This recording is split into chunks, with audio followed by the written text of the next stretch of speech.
Hey, good morning, everyone. It's Brenda Meller with Meller Marketing. Happy Monday. It feels like one of the Mondayest Mondays. I don't know about you, but many of us are having kids that are back to school, and this is the first full week for us here in Michigan. So it's feeling very Monday-ish. But I am delighted because I have a very special guest, and we're going to talk about all things kind today. Karyn Ross, how are you doing this morning? I am doing absolutely fabulous. Brenda, I agree. It feels like a super Monday. Yes, but we will power through with smiles on our faces, with our coffee mugs filled to the brim, or tea, if you will. There you go. And I just want to welcome anybody who is watching, and I want to invite you guys, if you're watching, could you do us a favor? Could you please drop a comment below? This lets us know that the live feed is working. Right now, we're live streaming on LinkedIn, on Facebook, and on YouTube. And if I don't see people commenting, I start to get in a little bit of a panic. And I'm like, oh no, the live feed's not working. So if you could just drop a comment below, you can say hello, as Leonard has done here. Or if you want, you can let us know where you're watching from and what time of day it is where you're watching from. Maybe you're here in Metro Detroit, where I'm located. It's about 9:06, and Karyn's in Chicago, where she's about an hour behind. So drop a comment below. Let us know where you're watching from. I'll start to pull your comments up on screen.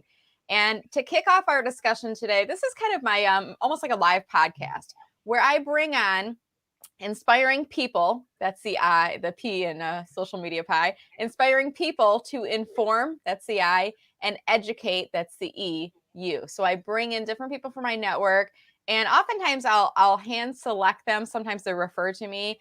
But Karyn is one of the people that we've been connected with for a while, Karyn, and you're on my LinkedIn rock stars list, the non-trainer edition. So that what that means is you don't specialize in LinkedIn coaching and training as a part of your services, but I really do believe you truly rock on the platform.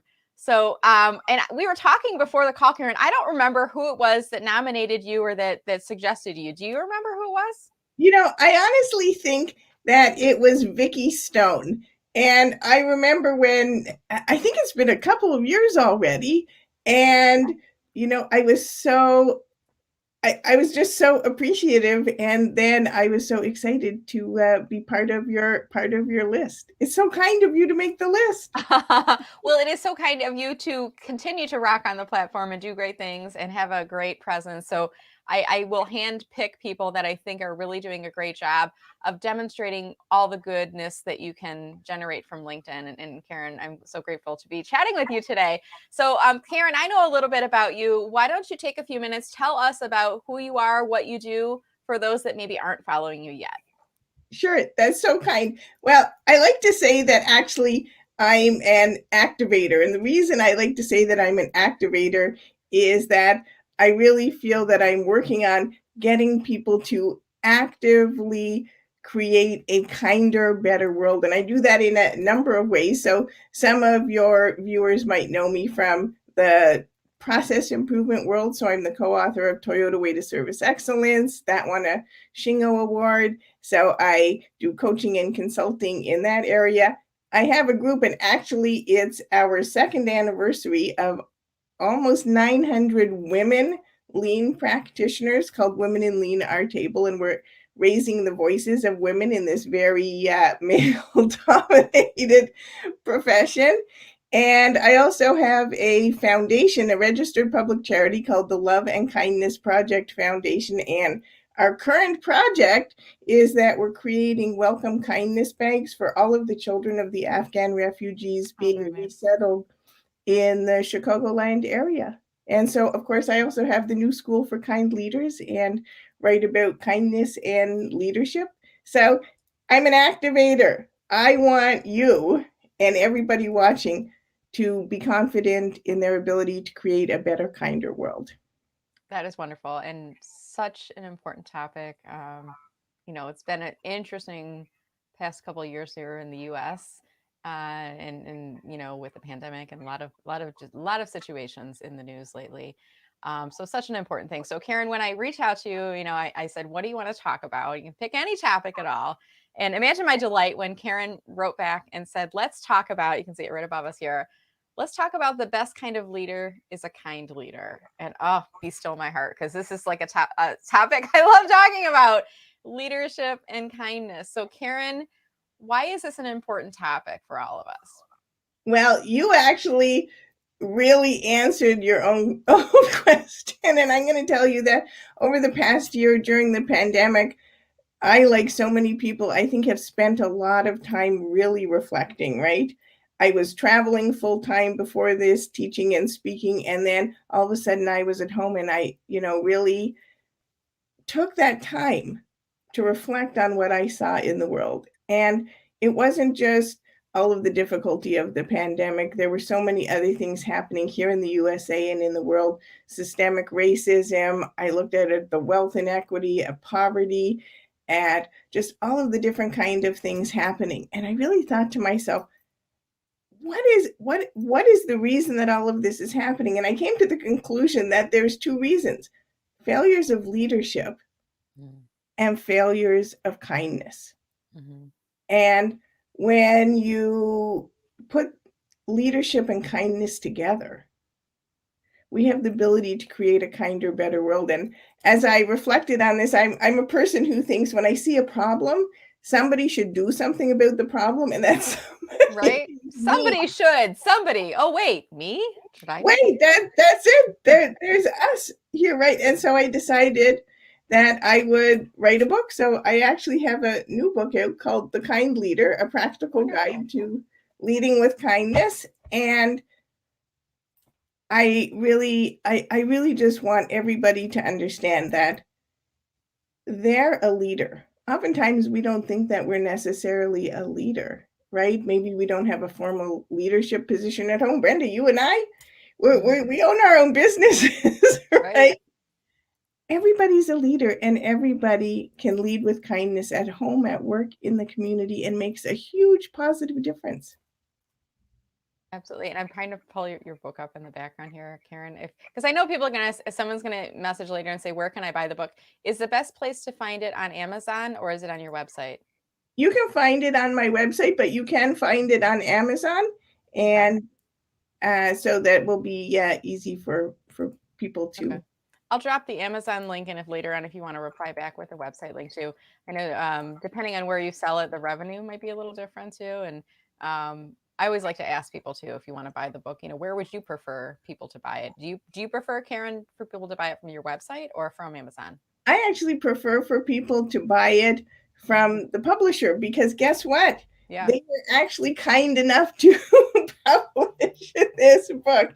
And I can send you a flyer afterwards with a discount code for anybody who watches this. So if you're watching this, you can use the flyer and discount code and get 20% off the book. That's wonderful. Thank you, Karyn. So let's back this up a little bit. Take me through. I mean, I heard you say you came from an entirely different background, and now you're doing something, it's like the hard side of business, and now you're on the softer side of business. So how did you make that switch, and what drew you to focus on kindness in leadership? Well, it's really interesting because actually I was an at-home mom until I was in my early 40s. And after my kids were old enough, and I'm an immigrant from Canada, so after I got a work permit to work in the United States, I had 14 years of no work on my resume, and I went to work in customer service for a payroll company, and I heard the voice of the customer loud and clear in my ear. And oftentimes that voice was upset. As I'm sure you and any of listeners know, if you get an error on your paycheck, you might not be too happy. And again, I know, especially if it goes the wrong way, right? Yeah, right? Yeah. And again, I really thought, well, if there's a problem, there's somebody who should do something about it, and the somebody is me. And so I heard the word Kaizen, which is a lean process improvement word from Toyota Way. And I started to read books and teach myself and teach other people so that we could actually serve our customers better. And in doing that, I met all kinds of wonderful people. I learned all kinds of wonderful things. I eventually started my own business. And the last 3 years, I've been traveling the world, teaching and speaking before coronavirus. And as I was traveling, I started to really notice all kinds of unkindness. Yeah. And when people talk about the unkindness that we see, and we keep hearing about on planes now about people not wanting to wear masks or whatever it is, I'm going to tell you, I saw all of that before I traveled. I saw a first class passenger punch a flight attendant because they were told that their carry-on was too large. And I was really struck just by the amount of unkindness I saw. And again, I thought there's a problem. Someone needs to do something about this. And the problem was me. And what I did, I actually have a background in art. I have a master's degree in sculpture, and I'm an artist. So I created these little tiny green buttons with red hearts, and I decided I was going to focus on people who are kind. And so when I was traveling, if someone dropped their scarf on the floor in the airport and someone else picked it up, I would go over to them, say, "Thank you for kindness. Can I give you one of these little buttons to thank you for kindness?" And the response was amazing. People asked if they could take a picture of me. They asked if they could have more buttons to give to other people. And of course, 2 years after that, Love and Kindness Project Foundation was born. So anybody can go to our website. They can order any of these buttons. We ship them free because kindness is free. We ship them all around the world. We've given out in 4 years now 17,000 buttons. Wow. And we've done all kinds of different projects. And it really got me thinking about the importance of kindness and people's reaction when you notice them being kind. Because kindness isn't something we focus on often. And kindness, especially in business, isn't something we focus on. And there's a lot of myths about kindness and leadership, right? A lot of times people feel like leadership is about strength. How are we going to make those tough decisions, right, if we're not strong? Kindness is about weakness. People who are kind are pushovers. They get walked all over all of the time. So people don't think kindness and leadership can go together. But I think that's entirely wrong. And when you think about it, think about a tough situation you've been in. And it actually takes a lot more strength to respond to someone and to think about what to do with kindness versus just like flying off the handle, right? And responding unkindly. That actually takes less strength than kindness does. So I think that those two things are not difficult to put together. And that actually, one of the reasons I wrote the book was so that people can understand and practice how to be kind in difficult situations and as leaders. It reminds me of the topic of emotional intelligence, and there's some studies on that area of your brain, the amygdala, where you're in a situation. Are you hearing a weird echo right now, Karyn, or is that just me? It's okay. If you guys are listening, for those people that are watching live, are you hearing a weird echo? Maybe it's just in my head, my headphones. But if you are, let me know. We'll fix it. Going back to the amygdala, I heard this where, you have a situation that happens and it affects this area of your brain. And it's kind of I think it's the fight or flight reaction. So do you fight back to it, or do you run away from it, the fight or flight? And, we were talking before the show how, I've had some situations with people like, I just don't get it.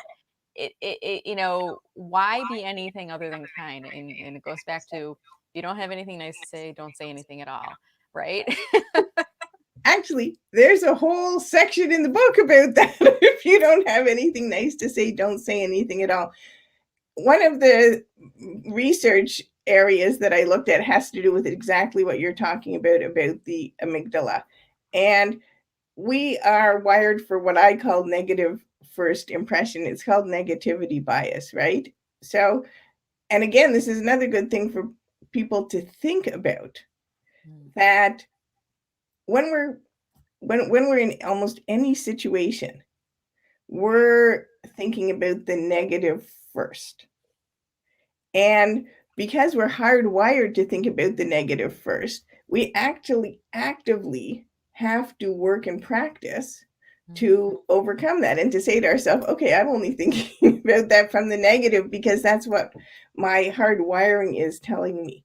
How can I actually pause and take a minute and really think about this, not just from a instant response, but how am I going to pause and think about this and assume positive intent? So we have three key kind leader practices: act kindly, think, speak kindly, and think kindly. And each of those has three behaviors. So the first behavior is assume positive intent. And so think about it. If we, in every situation, decided that what we're going to do first is assume positive intent, things would be a lot different because all different kinds of things happen. And think how many times, I'll give you an example. I have a peninsula in my kitchen. And I don't know why, but just because I'm a person, I really like that area to be, clear. Clean? Oh, yes. And when I wake up in the morning, my husband goes to sleep much later than I do. And when I wake up in the morning, I like to come downstairs and see everything is nice and clean before I make the coffee. And the other day I went downstairs and I saw there's a coffee cup on the peninsula. And so, negative first impression, I'm like, why would my husband leave a coffee cup on the peninsula when he knows how important it is to me? And you start to make up all those unkind stories. Well, come to find out later on that when my husband woke up, I said, why did you leave a coffee cup on the peninsula? Did I say it in the kindest way? Maybe not, because I'm a person too. Of course, we're all thinking, Karyn, you're like the most kindest, carefulest, conscientious being of all, and you never say anything but a kind word. Not true. Not true. We're all human beings. Kindness is a practice that takes practice. Yeah. And we're so unconscious of things. So my husband said the dog was sick in the night. And before I went to bed, I spent all time cleaning up from him being sick. And so, of course, these are things we make all kinds of assumptions, and they tend to be negative first. So we actually have to, again, pause and stop and assume positive intent because maybe the dog was sick in the night. Right. There's a million different things that can happen, right? And it's super important. This is the thing that I love most about kind leadership practice. We're all human beings. Nobody is perfect. And the good thing is that even if you do not practice and act, speak, or think as kindly as you'd like to, I can personally guarantee you that in 2 minutes from now, you're going to have another opportunity to practice. Right. Yeah. So super, super important. I can send you all this is actually our 3 different practices and the 3 key behaviors under each of the practices. And you'll see it's really divided into something super simple: think kindly, speak kindly, and act kindly. And they're all really interconnected because when we assume positive intent and put that pause in our assumptions, actually, instead of saying that unkind thing like, why did you leave that coffee cup on the table, then I actually might be able to choose my words more kindly, deliberately. Right? Karyn, I want to pause just for a second, just to take the conversation off just for a second, because I am hearing a couple people saying they're hearing echoes too. So I did get a couple of those coming back. Normally, I want to do a little bit of a quick troubleshooting here so we can fix this. You're not hearing an echo when I'm speaking right now, Karyn, are you? I'm hearing an echo in my head with this. So let's try a couple quick things. Are you by any chance using AirPods or anything like that? Okay, so let me try mine. I'm going to unplug. We're just going to troubleshoot this. Karyn, can you hear me talking right now? I can hear you talking with an echo. With an echo. Okay, so let me try plugging this in here. And anybody who's watching, if you have tips for us, let's figure this out. because eventually I want to turn this into a podcast. And if I have an echo, it's going to make it really impossible to turn this show into a podcast. So what I've been doing, and I don't have mistakes. I don't make mistakes, you all. I have learning experiences. My learning experience for today is I only hear the echo when I'm talking. So I'm trying to minimize the amount of speaking I'm doing and let Karyn dominate the conversation. But there's been a couple moments where Karyn, you felt like a little bit of a lull, like why isn't she saying anything? Because I'm trying not to include the echo, or more importantly, I'm trying to make sure that only one of us is speaking at a time, so that if there is an echo, I can crop my voice out. Like this whole part right now, it's going to come out of the podcast. You're not going to hear it because there's an echo happening right now. I'm not hearing the echo anymore. I'm curious if other people, if it's gone away. Sometimes StreamYard corrects the issue as it's happening. So I'm going to ask our viewing audience, if you can, please take a moment. Let me know if the echo has gone away. I am not hearing it. Dipali is saying it is very low now. And Karyn, I'm not sure if you're aware, on StreamYard, there's about a 30-second delay. So from the time where I say, let me know if there is any echo or has it gone away, and to the point where the audience hears me saying that, and then they need to type it in, and then I can start pulling their comments up. And look, Melissa, thank you so much, Melissa, is saying there's no echo. Chris is saying echo is gone. Leisha, echo is gone now. Sanala's giving us the A-OK. So look at that. We did a little bit of crowdsourcing. We all were thinking kindly. We didn't say, this audio stinks. We didn't say any of those things. We all acted kindly by helping. So we actually brought it back to the conversation. Right? So we're back, Karyn. And actually, it's super important. I actually don't think you should crop this. I think you should leave it in. And the reason I think you should leave it in is because as leaders and as people, none of us is perfect. And nothing is going to go perfectly. That's just the way the world is, right? And it's important not only to be kind to other people when things don't go perfectly, it's also super important to be kind to ourselves. Because as leaders, when we're kind to ourselves and we're like, okay, I didn't act in the way that I wanted to, I didn't say what I wanted to do. Oh, now I have an opportunity to go and apologize to someone and explain a different way that I could act and try again.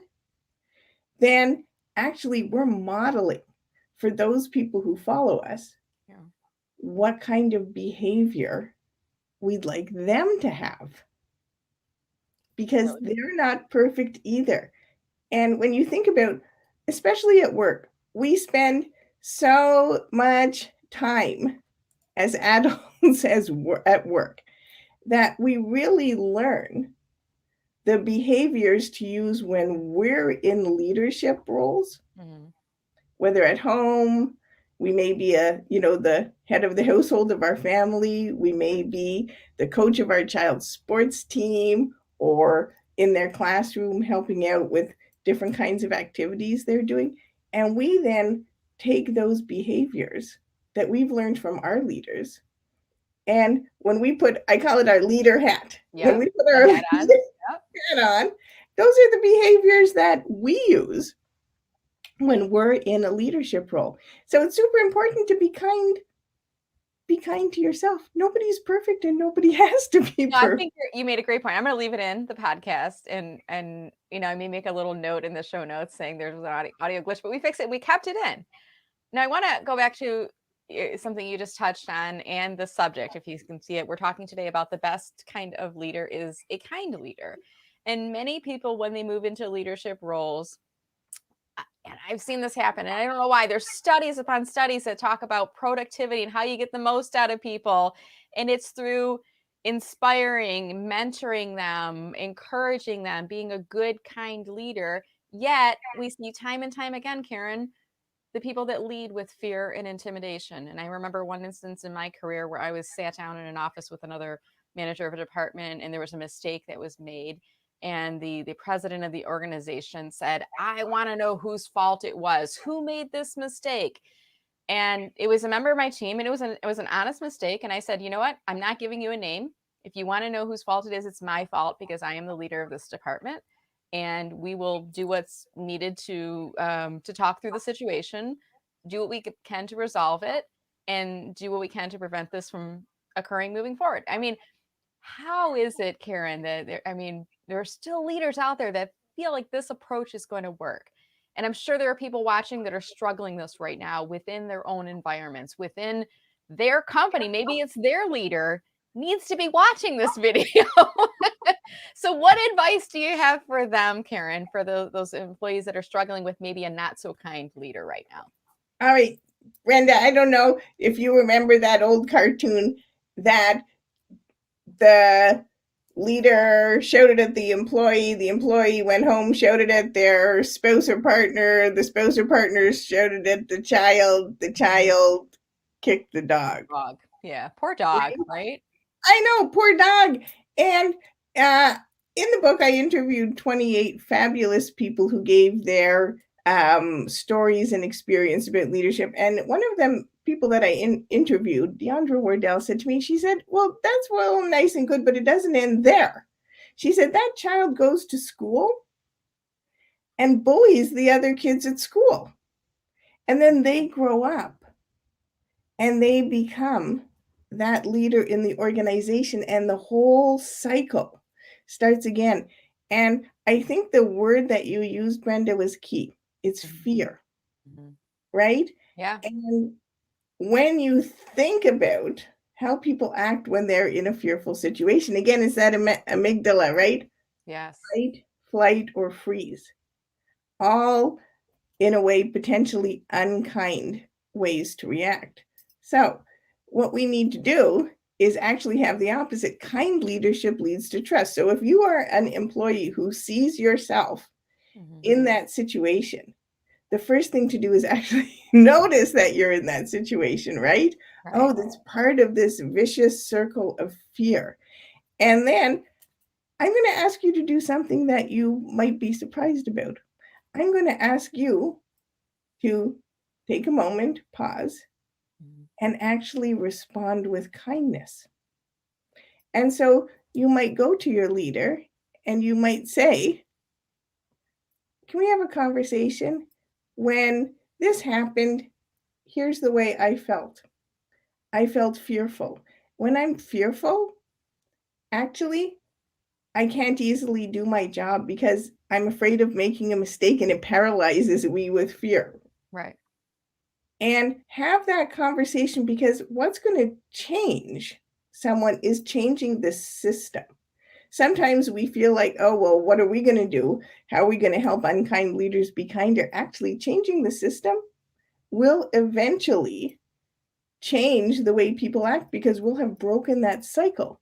So take up your courage, raise your hand, say, this is how I'm feeling. If you feel afraid to do that, bring a coworker with you. They probably feel the same way. Right. So let me go into that. So in my situation with this manager, in this situation where she wanted a name, and I feel like in this situation, if I had approached her with that, she would have said, "You're a failure as a manager if this is causing you to feel fear." I don't think that she would have responded well to that type of feedback. And we don't know. I mean, maybe she would have. Maybe you're completely right. I in this situation, at that point, I'd already started looking for a job. It was for me, it was a choice to stay working for the company or a choice to leave the company.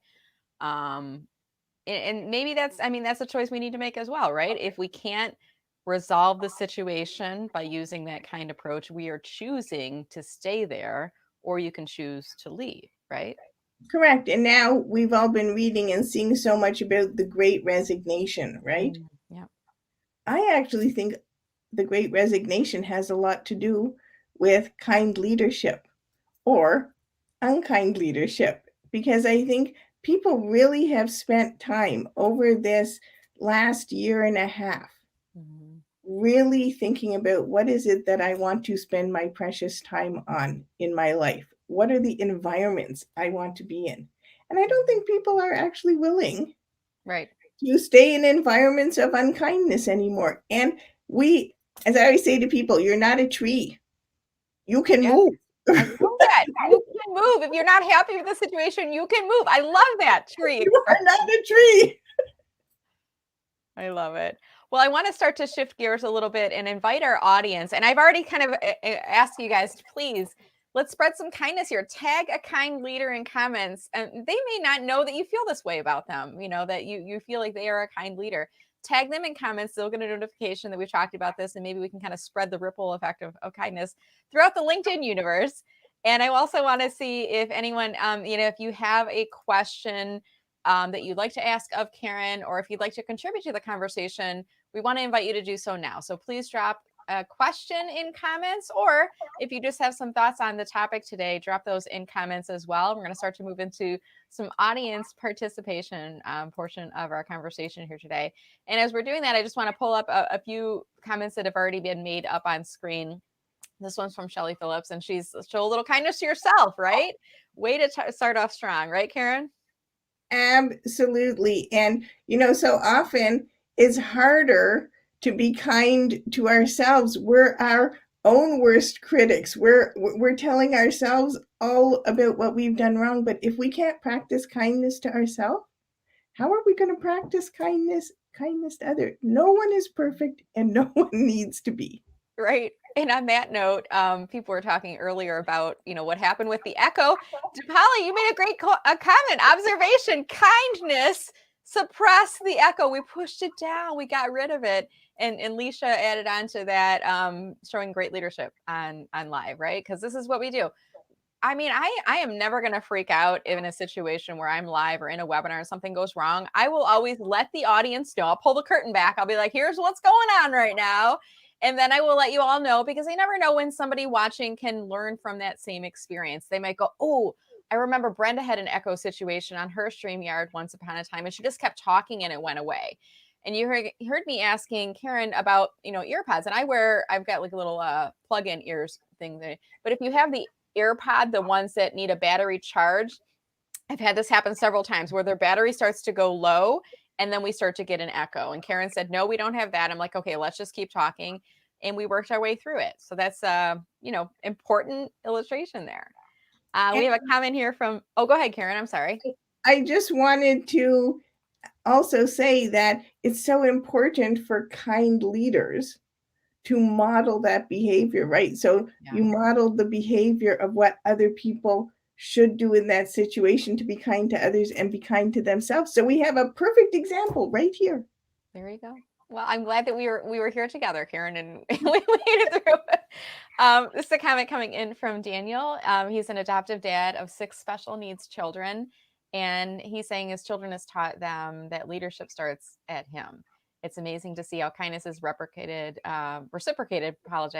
when you lead by example. So, Daniel, it sounds like you're nailing that whole fatherhood thing, my friend. You're doing a great job with that.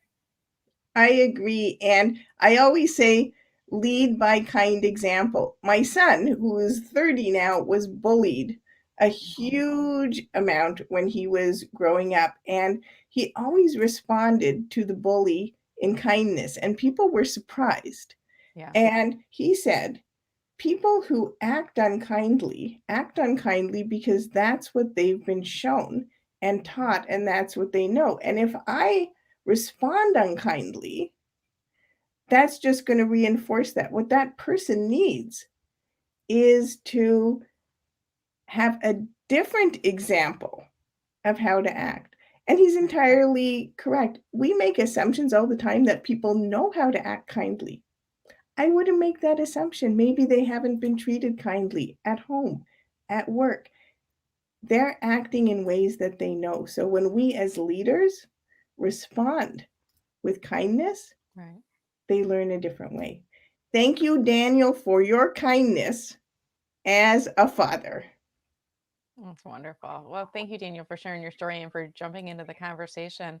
And I've been asking people to tag kind leaders that they are aware of, and Daniel's also added in here. Brian Schulman, Nancy Barrows, Tim Sohn are such kind leaders. I think it's so important, Karyn, to recognize up. We often, managers, recognize down, right? We recognize good team members and we give them good performance reviews and kudos, and we call them out in front of employee forums and things like that. But I think it's also important for us as employees to recognize up, to recognize those kind leaders that we've worked with, I don't know about you, Karyn. I've learned so much from the kind leaders I work with, almost as much from the maybe not so kind leaders, like what resonates with me.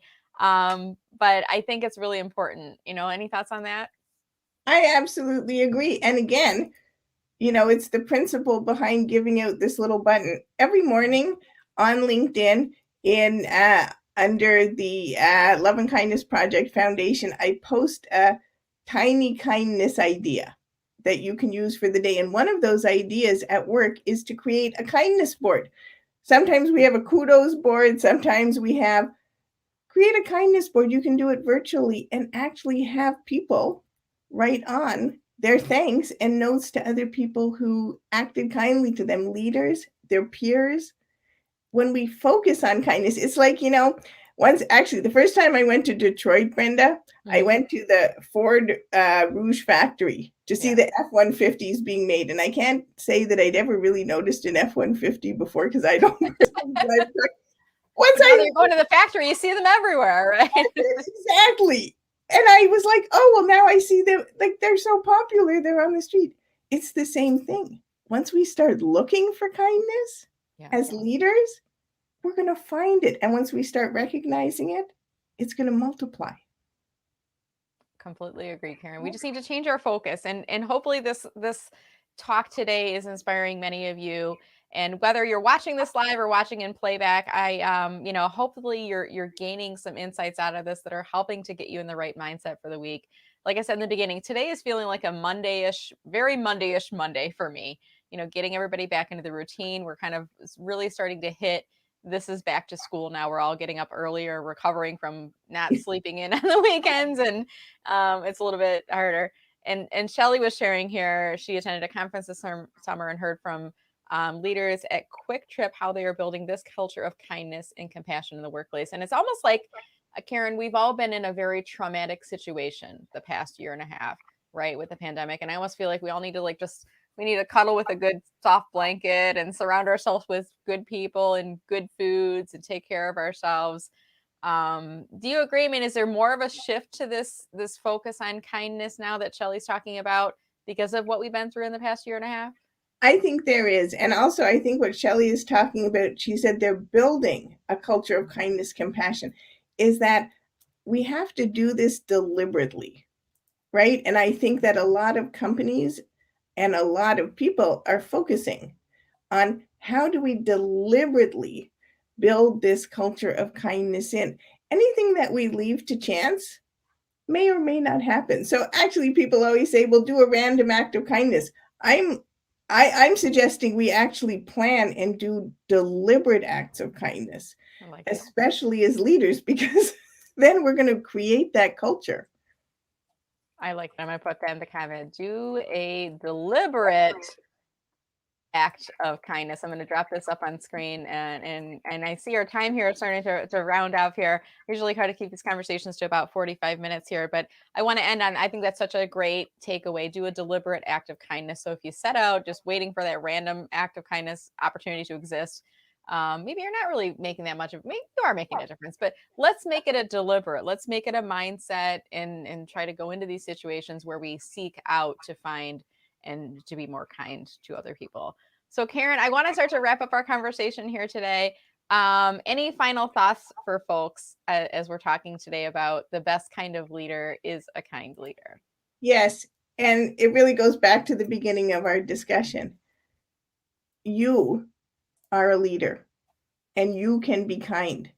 And although we often think that our efforts are too small and that tiny act of kindness isn't going to count, it's not big enough, you as a leader are influencing other people, and your tiny act of kindness is going to make a huge positive difference, not just for the person that you do it for, but in changing that system. So you're a leader, and your kind leadership creates a better, kinder world for all of us. Love it. Well, thank you, Karyn. It's been such a great conversation with you all here today. And I'm pulling up your LinkedIn up on screen. I think I'm pointing the right direction over here. Here's Karyn Ross on LinkedIn. And I want to invite all of you, if you're watching this, to please go and visit Karyn's profile. And Karyn, what are your thoughts on, do you accept all connections? Do you have any preferences on invitations there? No, I accept all connections. I will absolutely love to meet all of you. And thank you for your kindness in joining and following and connecting with me. What could be more kind? There you go. And I think I have the right website, right? Kindleadership.org. Is that it, Karyn? Yep, Okay. absolutely. I'm going to pull this up on screen right now. And is there anything you want to point out to us on the site? You mentioned the book. I see it on the front page there. The Yes, pin, is that something people can request from you? And if so, how do they do that? yes, and that's actually on a different website. That's loveandkindnessproject.org. But if you'd like to sign up for our new School for Kind Leader classes, you can do that on this website. We have 5 classes and workshops we're offering for fall, and they're full of practice within a supportive, kind community. So if you would like to practice your kind leadership, please come and join our school. Awesome. Well, thank you so much, Karyn. It's been a delightful conversation. Like I said, a great start to our Monday. And I just want to thank you so much for your time and for sharing your insights with us here today.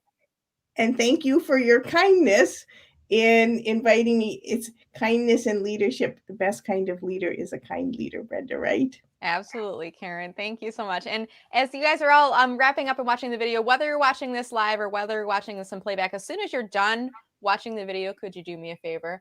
Go to the bottom of the video. There's a little share button. Click to share it with your network and tell people something that you learned by watching this video.